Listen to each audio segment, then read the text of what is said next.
yaratmagan edim dadamni. Bilermellik kılıp aldı da Sözleydim ben penlep kolumni. Savadi yok şu dadam emma Ügüt etti cahan tutuşni. Gepleriga maqul dep koyup Xiyal qılatdım sorun kuruşni. Men özemni qaltiz çağlaydım Qalmaydım boyun nigişni.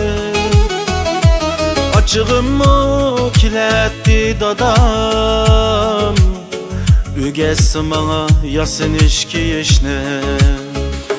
Men özemni qaltiz çağlaydım Qalmaydım boyun nigişni. Açığımı kiletti dadam Ügesi bana yasın işki işni.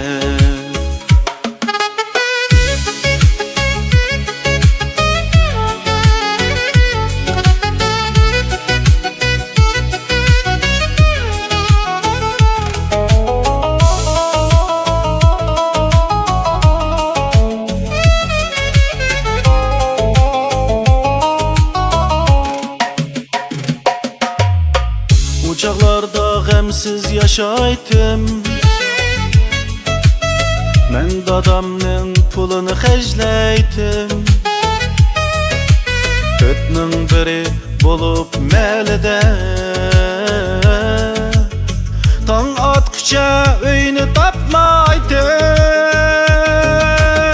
Ayrı vakti dadamdın şundak Hayat meni koymadı ayap. Aksalıkım yok kaldı emdi. Könüp kettim turmuş dep yaşap. Men ögengen kitapta yokken Ademlerinin neçsi xemek. Bilelmedim çıktı ahiri.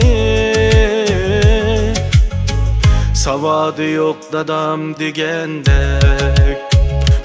Men ögengen kitapta yokken Ademlerinin neçsi xemek.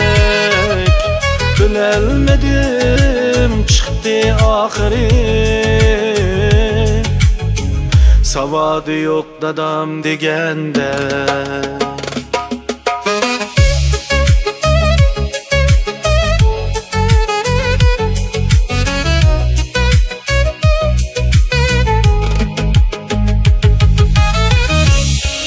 Rahmat. Aş keyni qarasak bazır 3-4 dadılar turmuşda meyuçeyi satımda o'tiribdi. Boş faaliyeti yalgan elime yana meyuçeyi lazımaz 1 kilo ağaçı kesem hoş olmaz. Barlık dadılının kettiğini salamet olsun. Bundan mikrofon davamlısılık etti.